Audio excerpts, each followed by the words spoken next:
Dan waktu aku turun mas, emang sudah kabut itu sudah naik. Aku turun, tiba-tiba itu jalan lurus tadi itu tutup kabut. Hilang. Jadi aku diem, kok nggak ada jalan ini. Nggak sempat berpikir balik lagi atau cari jalan lain, itu tiba-tiba itu sebelah kiri itu kabut itu membuka mas.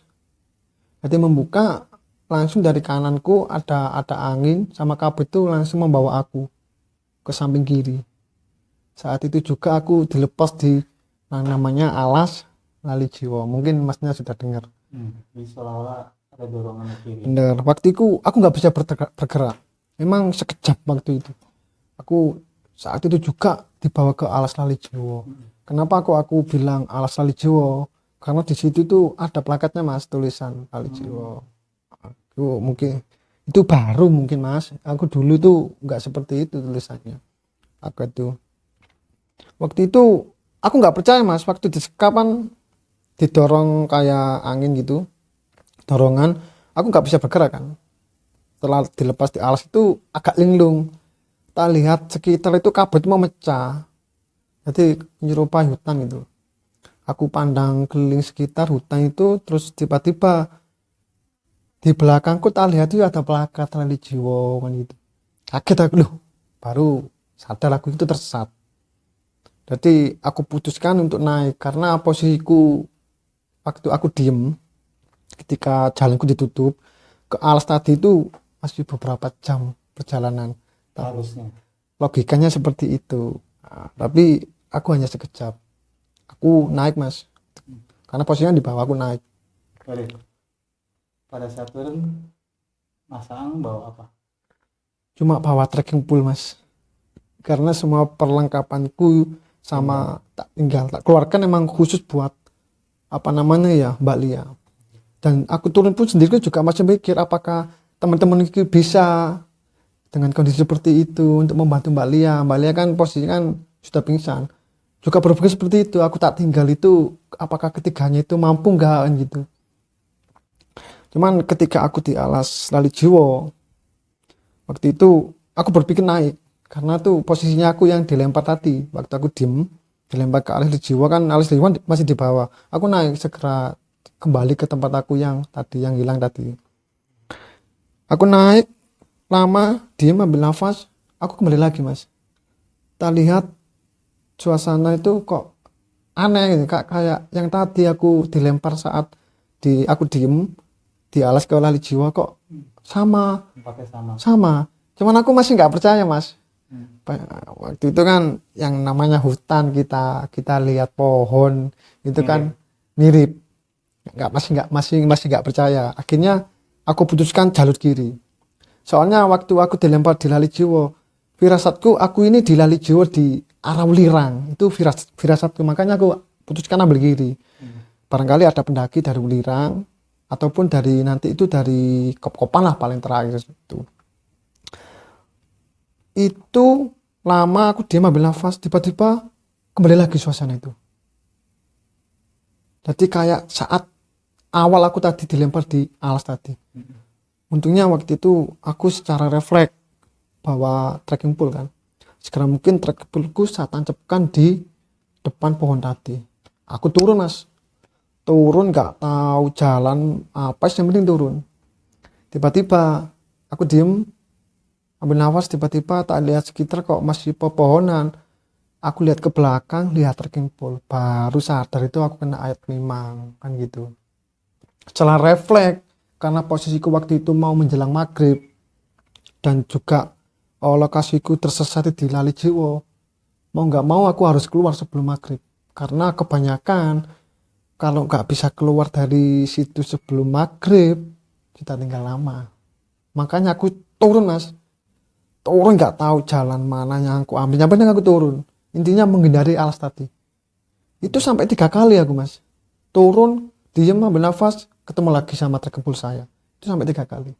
Dan untungnya yang terakhir itu sudah nggak kelihatan, itu mau menjelang maghrib itu, untungnya nggak kelihatan.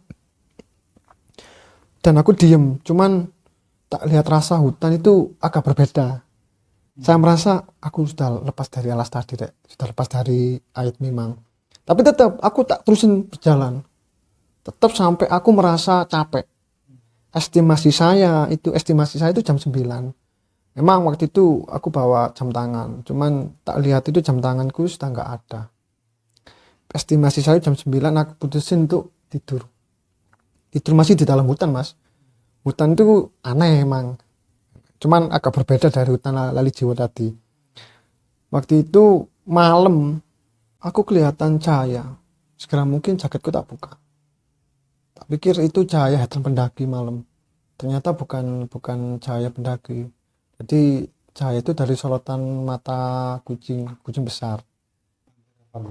Bukan, kalau di sini tuh namanya itu macan kumbang hitam. Nah, sorot kalau malam kan ke mata itu kan bersinar. Aku langsung diem dan aku segera mungkin tidur lagi karena ya takut nih, jujur saya takut, cuman nggak bergerak. Itu lama, terus kelihatan mata itu sudah nggak apa namanya itu nggak kelihatan, baru aku sudah merasa aman, tidur lagi. Dan meskipun kucing itu kan warnanya hitam, Mas, tapi kalau sudah ada kabut yang berjalan kan kelihatan besar banget. Aku tidur sampai pagi. Jadi aku hilangkan hari Minggu kan, Mas. Saat itu. Jadi pagi Senin aku berpikir ketika bangun, loh aku sudah tersesat di mana lagi ini, aku kan nggak tahu. Tapi sebelumnya kan sadar aku tersesat di Lali Jiwo. Tapi sekarang posisiku di mana pun aku sendiri nggak tahu, Mas. Bentuk hutannya sama? Beda lagi. Sejauh mata memandang aku masih bisa melihat itu perbedaan. Aku segera waktu itu aku cari bekas aliran air. Oke, bekas aliran air artinya bukan sumber air ya, Mas? Bukan bekas Berarti kayak iya kan, kalau misalkan gunung, kalau aliran curah hujan besar kan banyak timbul aliran air yang kecil-kecil, sodetan ya. Jadi bekas sodetan yang masuk. Jadi yang namanya gunung kalau hujan di atas itu bekas aliran air itu banyak. Tapi semakin kita turun, bekas aliran air itu semakin menyatu gitu, semakin dikit lah, mengerucut. Nanti pasti bermuara di satu titik yang besar dan nggak jauh dari pemukiman warga. Jadi waktu itu aku berpikir seperti itu, secara logika. Emang waktu itu kalau aku nggak buka ilalang itu nggak ketemu, makanya aku tak buka aja itu. Akhirnya ya tak ikuti. Tapi ketika menjelang estimasiku jam 10 ke atas, Mas, itu tiba-tiba itu hutan itu berubah, Mas, gelap, diawali dengan kabut itu secara cepat itu kayak petang gitu loh. Gelap, kali itu gelap, tiba-tiba itu memecah kabut itu, langsung menyerupai hutan lagi. Dan kali itu hutannya itu beda lagi. Sejauh memandang itu cuma yang aku lihat cuma hutan. Hutan yang pertama pada saat kondisi masih terang, Mas mengenali nggak? Maksudnya di situ pohonnya pohon apa? Ataukah sama seperti yang gini pada saat naik gunung? Kalau pagi, aku masih melihat kayak perbukitan, lihat bukit.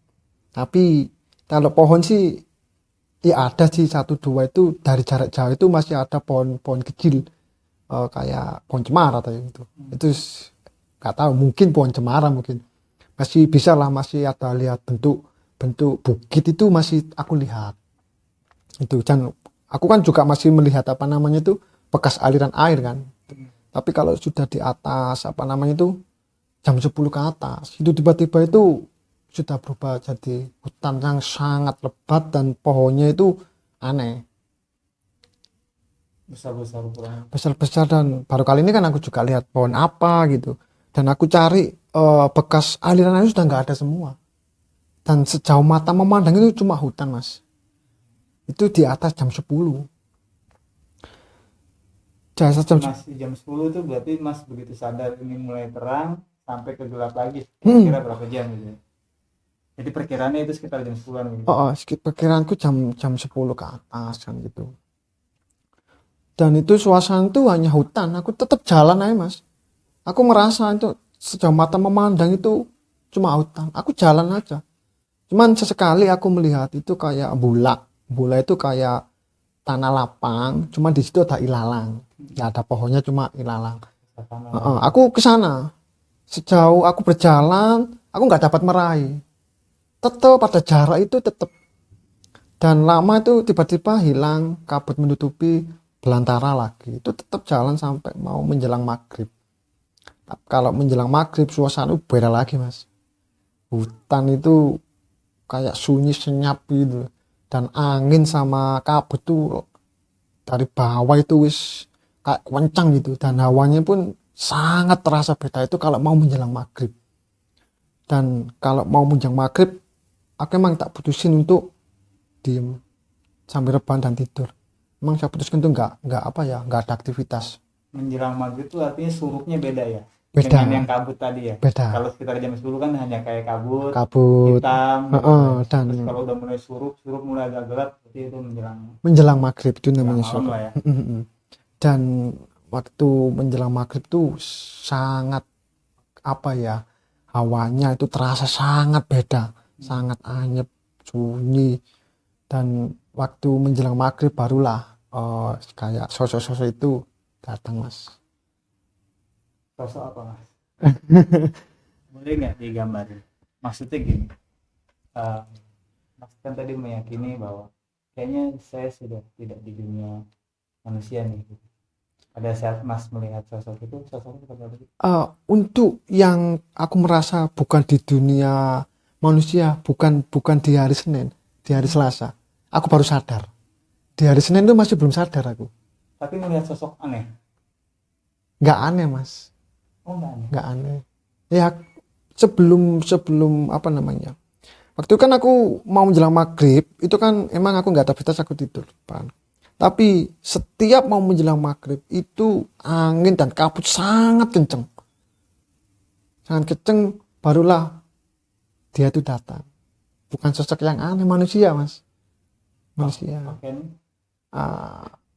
Itu yang bikin aneh. Jadi yang aku lihat sosok itu manusia, dia itu pakaiannya seperti bangsawan. Jadi kalau masnya lihat ada zaman dahulu kan ada kasta mas, bangsawan kerajaan seperti itu. Jadi yang sosok yang ditampilkan ke aku itu sosok bangsawan. Jadi waktu hari pertama itu aku diberikan sosok ratu wanita. Jadi ratu itu di hari pertama kali itu sosok itu ratu emang, dia itu berjalan itu di belakangnya itu ada dayang. Ya sama, dayang itu apa ya, membawa sesaji buah-buahan, itu cuman hanya lewat. Malamnya juga gitu, tidak saling menatap atau ya itu yang bikin aku juga aneh mas. Mereka itu kayak merasa acuh tak acuh loh sama aku. Dia itu cuma lewat gitu toh, nggak melihat. Aku merasa tuh nggak melihat, cuma dia tuh lewat gitu. Dan kayak merasa mereka nggak tahu kehadiranku gitu loh. Dia cuma lewat gitu toh. Itu sampai malam mas, begitu terus sampai mau menjelang subuh. Cuman sosoknya itu beda-beda, dengan wajah berbeda, dengan pakaian berbeda pula. Itu setiap malam seperti itu. Sebelum ke subuh, berarti mas dari Minggu, dari Senin. Enggak, Minggu mulai hilang. Iya, Minggu mulai hilang sore kan, sampai Senin dari pagi sampai malam lagi. Mas ada asupan nggak, entah itu minum entah itu makan? Oh iya, itu di hari Senin mas. Senin itu kan saya berupaya, waktu kan sudah tersesat, aku nggak tahu jalan mana ini, aku berada di posisi mana. Ketika aku cari bekas aliran air, kan aku buka semak belukar mas. Kebetulan di situ aku menemukan secangkup air tapi di wadah gerabah. Ada gerabah, itu saya temukan. Itu di hari Senin pagi. Aku minum mas waktu itu. Itu air itu ya waktu aku hilang sampai ya cuma minum air itu saja. Di hari Senin itu secangkup air. Tanpa makanan. Memang turun aku nggak bawa perbekalan waktu itu. Jadi kalau mau menjelang surut itu angin dan kabut sangat kencang, barulah mereka menampakkan diri. Dan di hari Senin malam Itu sosok bangsawan seperti ratu, kayak belakangnya itu ada dayang. Di hari malamnya juga gitu, ada ratu, cuman gak ada dayang, cuman wajah dan pakaian itu berbeda-beda, tapi tetap pakaian itu seperti bangsawan. Itu mau menjelang subuh, jadi sosok itu sudah nggak keluar. Jadi aku diperlihatkan sosok itu keluar tuh mau menjelang maghrib sampai mau subuh, mau fajar. Saat itu aku bangun tuh suasana itu kok beda lagi ini tuh. Aku nggak di hutan lagi. Ketika aku bangun, tak lihat aku nggak di hutan belantara lagi. Jadi sejauh mata memandangku masih aku lihat bukit dikit-dikit, nah gitu. Barulah aku itu cari bekas aliran air lagi dan juga ketemu itu. Dan ketika mau menjelang jam 10 ke atas, itu berubah lagi kayak hari Senin. Dan barulah aku sadar ketika di atas jam 10 sampai mau menjelang subuh, pasti suasananya berbeda. Barulah aku sadar, oh ternyata aku bukan di dunia manusia. Itu di hari Selasa aku sadarnya, Mas. Bukan di hari Senin. Itu hari Selasa. Dan sama, Mas, ketika mau menjelang ketika di atas jam 10, itu suasana itu kabut itu semakin gelap, akhirnya tuh memecah menyerupai hutan. Dan kali itu hutannya juga lebat, cuman beda lagi. Lebat itu lebat, kali juga lebat. Bahkan aku lihat ke atas tuh nggak kelihatan. Emang sesekali lihat langit lah, gelap karena saking sembunyinya itu. Sama juga aku mau menjelang surup. Waktu itu kan aku tetap jalan meskipun hutan belantara, tetap jalan, Mas. Sejauh mata memandangnya cuma hutan, tapi aku tetap jalan. Dan ketika mau menjelang maghrib surup, aku diem, rebahan tidur lagi. Dan ya seperti biasa. Jadi ada angin, kabut sama angin kenceng. Aku waktu itu kan di hari pertama, hari Senin, itu kan sudah diperlihatkan. Nah, waktu itu aku sudah berpikir, ini kerasa nggak enak gitu, apalagi yang datang gitu. Tapi waktu itu di hari Selasa mau menjelang maghrib, itu emang bener firasatku, datanglah sosok itu lagi. Cuman sekarang bukan ratu. Jadi sekarang itu panglima seperti raja itu. Waktu mau menjelang surup itu sosok kayak panglima kayak mau berperang gitu loh, Mas. Di belakangnya itu prajurit. Aku lihat, cuman estimasi kan ya banyak kan gitu, namanya prajurit kan lengkap, bawa tombak, bawa tameng itu lengkap. Sama, dia tuh seakan-akan nggak tahu kehadiranku itu loh, acuh tak acuh. Sama dengan kejadian di hari Senin. Dia cuma lewat. Dan itu sama sampai malam itu kadang raja dengan wajah berbeda-beda. Kali ini cuma raja saja dan pakaianmu pakaian bangsawan. Tapi yang anehnya, estimasi saya itu jam 1, Mas. Jam 1 mulai masuk ke Rabu, berarti ya, Rabu dini hari. Perkiraan Rabu dini hari ya. Jadi semua itu berkencair Rabu dini hari jam 1-an. Tapi sebelumnya itu kan aku kan mau menjelang maghrib kan, emang hari Selasa kan tidur, Mas. Tapi waktu aku tidur itu emang di namanya hutan, Mas. Ya ala kadarnya di semak belukar itu. Cuman aku memilih di atas itu ada tangkai gitu supaya hujan itu nggak turun langsung ke wajahku. Ketika Rabu dini hari itu aku nggak kelihatan sosok seperti itu lagi. Jadi waktu jam estimasi jam 1 itu aku kelihatan bayangan orang tua. Jadi bayangan umi aku, abah aku itu sangat jelas gitu. Itu kayak merasa kangen gitu, kangen ke rumah gitu. Itu emang aku sudah mulai capek, sudah mulai konsentrasi melulu, sudah mulai drop. Terus aku tidur lagi, Mas. Jadi waktu aku tidur itu, Mas, ya, setelah kelihatan wajah umi dan abah saya itu, aku tidur. Tiba-tiba ada suara lonceng, Mas. Lonceng itu semakin lama semakin keras, kayak mendekati aku gitu loh. Aku juga kaget, akhirnya aku bangun, tak buka jaketku, di hadapanku ada kabut mas. Jadi kabut itu langsung memecah menyerupai kereta dan sangat jelas itu. Kereta itu dibawa 4 ekor kuda dan kereta itu nggak ada atap. Nggak ada atap, di situ tertera jelas tulisan aksara Jawa. Aku nggak bisa baca itu mas. Itu tiba-tiba itu pintu itu buka sendirinya, nggak ada orang. Pintu kereta membuka, dan waktu itu aku kayak didorong gitu mas. Siapa sih yang nggak mau naik waktu itu dengan kondisiku yang sudah capek kan gitu. Terus sudah berhari-hari aku jalan juga nggak ada hasil kan gitu. Tiba-tiba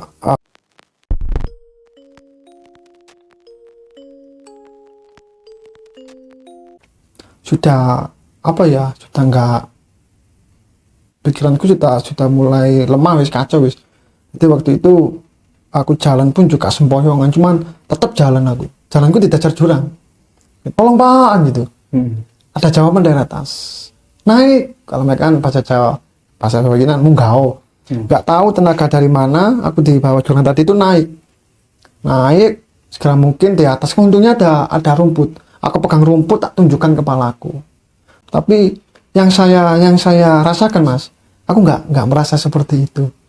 Dan aku yang rasakan itu, aku nggak turun lembah. Nah itu tuh enggak. Jadi ketika turun waktu dari Makutoromo itu, Mbak Lia, jaket merah yang tadi waktu awal berangkat itu masukin ke tas, dipakai lagi. Ketika turun di pos 4 itu kan ada patung namanya Esmar, kenal dari pos 4 Esmar. Itu dia tiba-tiba itu pingsan. Ketika pingsan, dia itu bangun matanya tuh kayak kesurupan, matanya tuh melotot gitu, sambil melototi patung yang Semar, sambil menunjuk jaketku mau diambil orang itu sambil menunjuk patung yang Semar.